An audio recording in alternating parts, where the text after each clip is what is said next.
Continuamos con este video, el número 2 de ecuaciones de Maxwell, para mostrar la otra contribución que Maxwell hizo a las leyes de la electricidad y el magnetismo conocidas hasta mediados del siglo XIX. En este video vamos a analizar el cambio que Maxwell le hizo a la ley de Faraday. A diferencia de lo que hizo con la ley de Ampère, Maxwell no le agregó ningún término, no encontró ninguna inconsistencia en la expresión de la FEM que había hecho Faraday. Recordemos la ley de Faraday con estos ejemplos.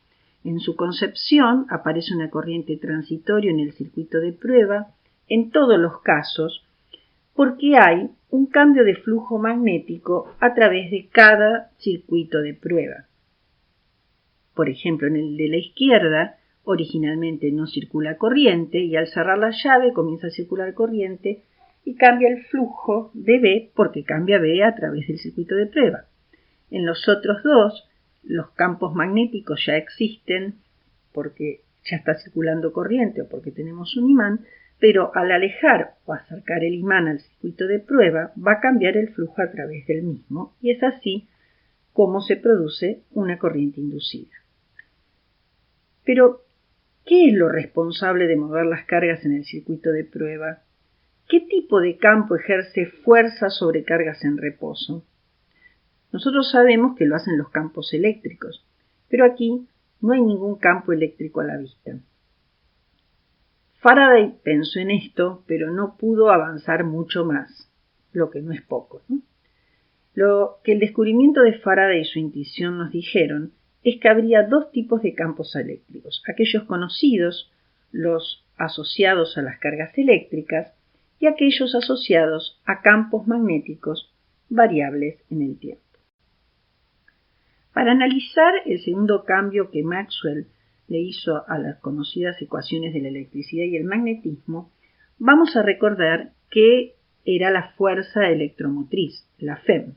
Sabemos que a pesar de su nombre, no es una fuerza, sino que es el trabajo por unidad de carga asociado a una fuente, por ejemplo, a una pila. Es decir, matemáticamente lo debemos asociar a un integral de línea de un campo eléctrico. Maxwell hizo una interpretación de la ley de Faraday haciendo un razonamiento matemático sencillo y físicamente sutil. Para Maxwell, la ley de Faraday debía ser una propiedad de los campos que no tenía nada que ver con la presencia o ausencia del circuito de prueba donde se medía la corriente. En la ley de Faraday hay una superficie abierta delimitada por una curva C.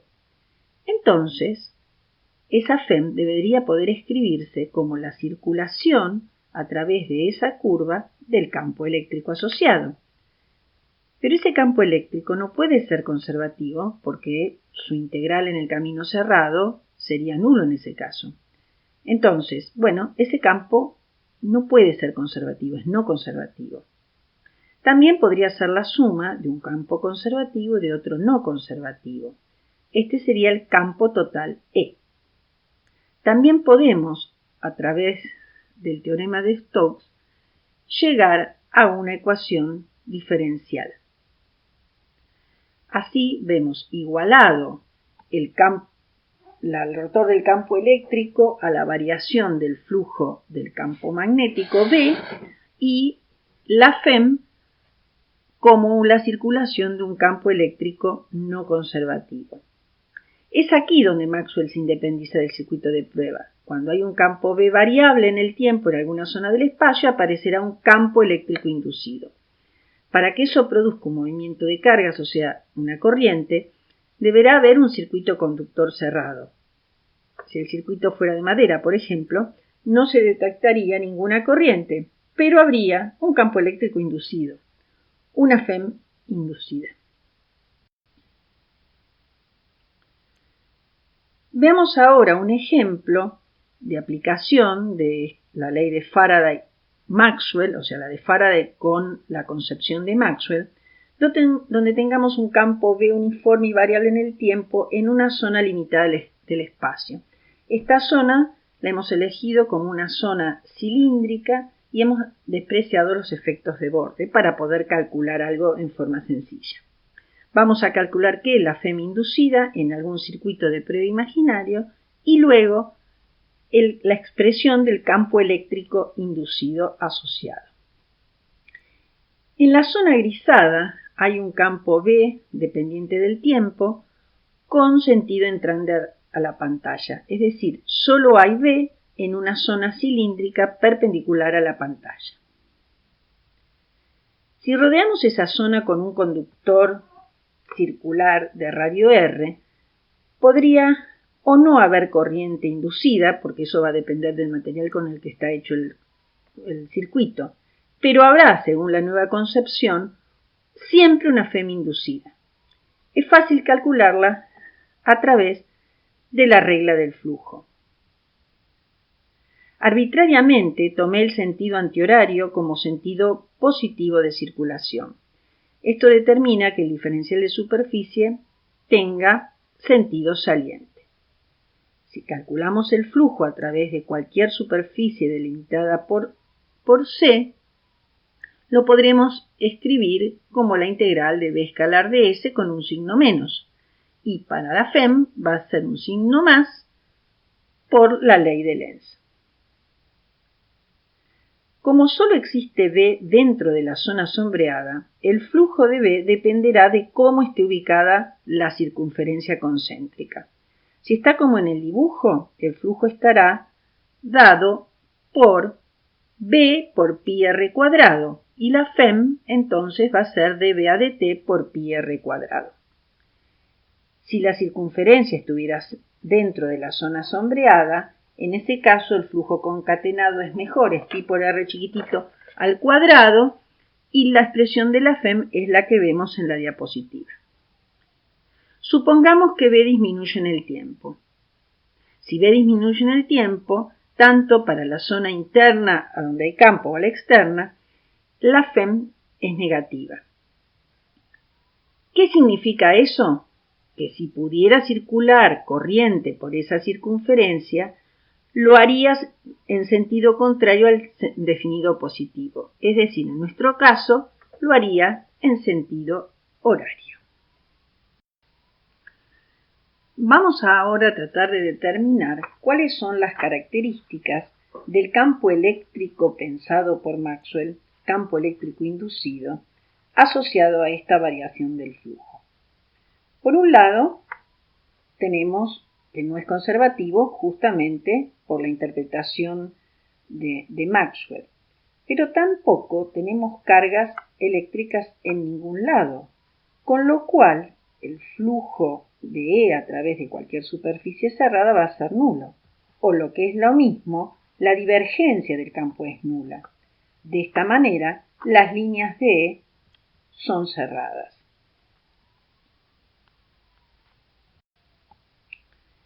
Y como las líneas de E son cerradas, el campo solo puede tener componente phi, porque si tuviera una componente radial la divergencia no podría ser nula.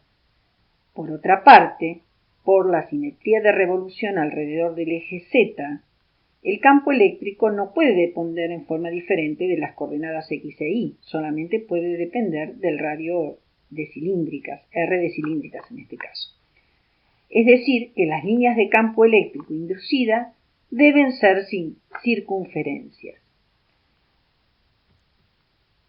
Para cada circunferencia, el producto escalar entre el campo y diferencial L vale 1 si definimos al E como tangente y con sentido antihorario. Entonces, calculando el flujo a través de las superficies delimitadas por cada circunferencia, podemos obtener el campo E en todo el espacio.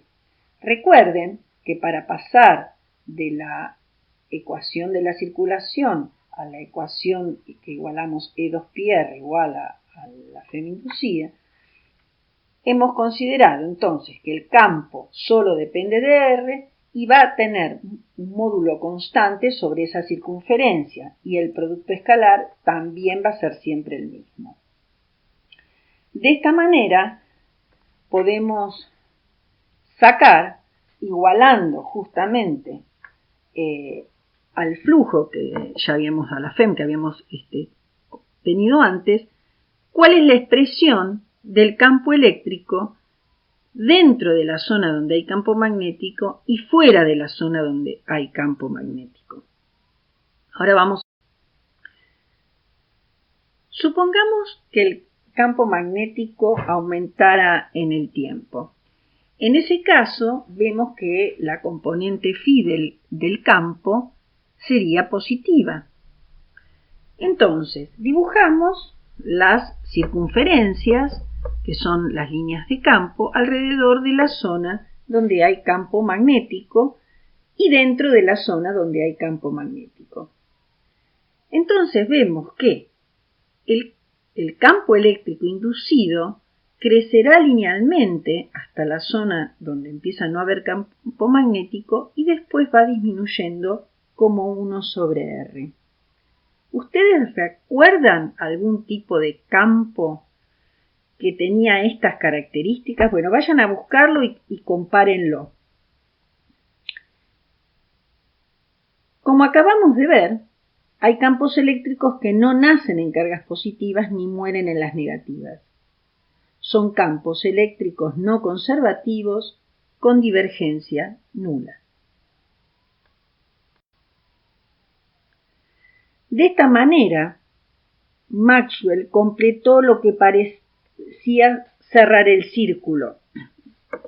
Nosotros habíamos visto antes, ya a través de este tiempo, que los campos eléctricos ejercían fuerza sobre las cargas y las cargas creaban campos eléctricos, que los campos magnéticos B ejercían fuerza sobre las I creaban campos B, que los campos E, que crean corrientes, y las corrientes crean campos B, o sea, los campos E crean campos B, y ahora los campos B variables crean campos E, aunque no haya corrientes. Podemos entonces resumir las dos formas de la ley de Faraday-Maxwell en esta diapositiva. Estas leyes juegan en el electromagnetismo clásico un papel análogo al de las ecuaciones de Newton de la mecánica clásica. Sin embargo, no solo son ecuaciones matemáticamente más complicadas que las de Newton, sino que además jugaron un papel fundamental en la teoría de la relatividad. Hay que recordar que el trabajo original de Einstein en 1905 sobre la teoría de la relatividad especial se llama Sobre la electrodinámica de los cuerpos en movimiento. La visión de Einstein es muy notable. Dice que la visión de Maxwell es la mayor alteración de nuestra concepción de la estructura de la realidad desde Newton, lo que no es poco. Bueno, acá están escritas las ecuaciones de Maxwell en su forma diferencial, en su forma integral, y que son válidas para cualquier tipo de material. Como vemos, hay en total 3 componentes de campo que son incógnitas, 3 de B, 3 de D, 3 de H, 3 D, o sea, serían 12 incógnitas. Pero ¿cuántas ecuaciones tenemos? Veamos. Las de la divergencia, cada una es una sola ecuación diferencial, mientras que las de los rotores son 3, una para cada componente. O sea, podemos a lo sumo tener 8 ecuaciones y tener 12 incógnitas si conocemos cuál es la densidad de carga y la densidad de corrientes libres. Entonces, esto no se puede resolver. Necesitamos más datos. Las condiciones de contorno de frontera o de borde no nos van a dar ninguna información adicional porque fueron sacadas justamente de las ecuaciones de Maxwell. Una es que la componente normal del vector inducción magnética es continua a través de una superficie de discontinuidad. Otra, que en presencia de una capa con densidad superficial de carga sigma, la componente normal del vector de desplazamiento eléctrico cambia abruptamente a través de la superficie en una cantidad igual justamente al sigma superficial. Otra es que la componente tangencial del vector campo eléctrico es continua a través de la superficie, mientras que en presencia de una densidad superficial de corriente K, la componente tangencial del vector campo magnético H cambia abruptamente en una cantidad justamente igual al K superficial. Para poder tener el mismo número de ecuaciones que de incógnitas en las ecuaciones de Maxwell, conocidas las fuentes, o sea, las cargas libres y las corrientes libres, debemos encontrar algunas otras relaciones entre las componentes de los distintos campos para poder llegar a tener dos ecuaciones con dos incógnitas compatibles entre sí.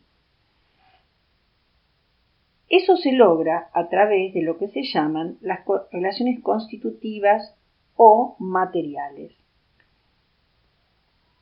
Nosotros vamos a ver algunas nada más para tener una idea de que no solamente existen los medios lineales isótropos. En el caso de los medios lineales, como hemos visto ya anteriormente, la relación entre D y E, entre B y H y entre J y sigma es lineal, donde habíamos llamado epsilon la permitida dieléctrica, a veces se llama constante dieléctrica, y mu la permeabilidad magnética y sigma la conductividad. Esto, por ejemplo, en el caso de un material como el vidrio, sucede como en el agua. El vacío, por supuesto, es el material lineal e isótropo por excelencia. Hay otros tipos de materiales que son lineales también, o sea, la relación entre D y E, entre B y H o entre J y E es lineal, pero en lugar de ser un número o una función de la posición, la relación está dada por una matriz de 3×3. Estos materiales, cuando estamos hablando de la luz visible, por ejemplo, son los cristales no cúbicos. Por ejemplo, el primero acá es el carbonato de calcio en una de sus formas de cristalización. Son materiales lineales, pero se llaman anisótropos. Anisótropos porque las propiedades, como estos materiales reaccionan frente a una onda electromagnética, es distinta si la pongo de un lado o si la pongo de otro, o sea, si lo giro o no lo giro. Hay otro tipo de materiales que son isótropos, pero no son lineales, y son muy conocidos porque, por ejemplo, el agua con el azúcar es un material no lineal, pero isótropo, una solución de agua con azúcar. En ese caso, la relación entre los campos no es lineal y estos medios se llaman quirales o conectividad óptica y las relaciones constitutivas son del tipo de la que vemos acá. También hay un equivalente para E con D. Como vemos, B, por ejemplo, acá no solo depende de H, sino también de su rotor. Por eso es no lineal. Por último, dentro de todos los materiales que podemos ver que existen en la naturaleza o son de diseño, vamos a hablar de unos de diseño. Los medios left-handed media o medios zurdos, que son materiales muy particulares porque la luz, por ejemplo, parece propagarse en dirección opuesta a la de propagación de la energía. Pueden ser isótropos o anisótropos, y en ese caso la constante dieléctrica o la permeabilidad magnética son negativas. También, por ejemplo, estos son materiales de diseño, o sea, son estructuras, en este caso son de oro, tienen algunos metales, y estos materiales en general se llaman metamateriales. Hay otros medios también así de diseño que se hacen como por ejemplo la ferrita, pero además puede ser que, además de ser medios que tienen estas propiedades raras, también pueden ser no lineales y también pueden ser anisótropos. Bueno, con esto finalizamos el tercer video. En los próximos haremos 2 aplicaciones de las ecuaciones de Maxwell, o sea, aplicaciones de las 4 leyes de la electricidad y el magnetismo.